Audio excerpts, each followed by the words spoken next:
كان في كده حد قال لي تعالى صلي لتيتا، فصعبت عليا قوي، فقلت لهم يا جماعه ايه رايكم اشوف لها اي صلوات كده تطلعها السما احسن؟ قالوا لي ايه ده، احنا جايبينك تخفف تيتا هتاخد اجالها. فنشكر ربنا اقنعتهم ان احسن ايه نصلي لها تطلع السما. حتى اقول اصلي لها ازاي تطلع السما؟ يعني هو في حد بيصلي لحد يطلع السما؟ ندعي لها وخلاص. وانا قلت ايه اصلي لها كمان ايه شويه صلوات كده كومباينيشن، يعني كده تركيبه كده صلوات للناس اللي على الايدج قوي ممكن يعدي، او شيء الرقادين على حته من الجنازه على تحليل كده تركيبه كده. نسيت الصلاه، ما جبتش حاجه، مش عارف اجيب ولا صلاه، واحاول اجاهد افتكر اي حاجه. يعني انا كنت ناوي اصلي دول بس فين هم؟ مش موجودين. فبقيت اصلي لنفسي بقى اقول له يا رب ما يصحش، انا قسيس قديم عيب كده اي حاجه يعني الناس كانوا فاكرين ان انا بصلي لها، انا كنت بصلي لروحي. فالمهم في الاخر خالص ربنا فكرني بايه؟ باوشيه المرضى. قلت له مرضى؟ لا انا عاوز رقادين. كل ما احاول اجي اقول اطلع كلمه اذكر يا رب انفس عبيدك تطلع اذكر يا رب مرضى شعب جوايا في سر يعني. ففي الاخر قلت له يا رب خلاص انت حر، مرضى هي بتاعتك هي بتاعتي انا.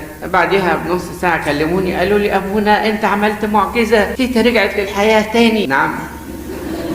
قالوا لي بقت زي الفل وبتضحك وبتاكل وبتمشي وبتتحرك. قلت لهم انا الحقيقه كنت بصلي عشان حاجات تانية، اللي عملت المعجزه تيتا مش انا. المهم الست بعد 4-5 ايام دخلت في غيبوبه تاني، فقالوا لي ممكن تيجي تصلي لتيتا تاني يا ابونا. قلت لهم هي تحب اصلي ايه؟ قالوا لي براحتك، ما عارفين انا بصلي كده بيطلع كده.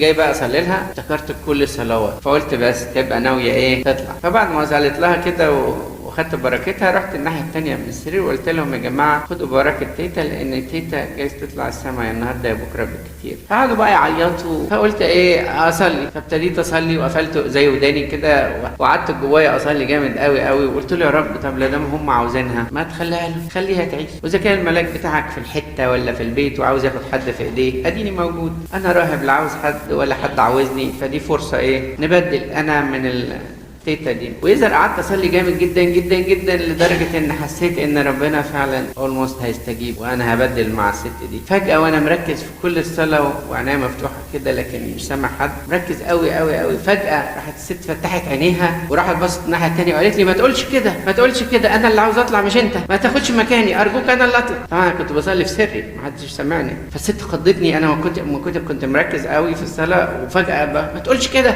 انا اللي عاوز اطلع ارجوك. قلت لها خلاص يا مدام بالسلامه، يعني اي حد يعني مش هنتعازم، يعني اللي عاوز يطلع يطلع يعني. وبعديها بشويه تنيحت فعلا وطلعت السما. بس ده يوري ايه بقى؟ ان الست دي يعني ما عندهاش استعداد حد ياخد مكانها، انها كانت كل شهوه قلبها انها تطلع.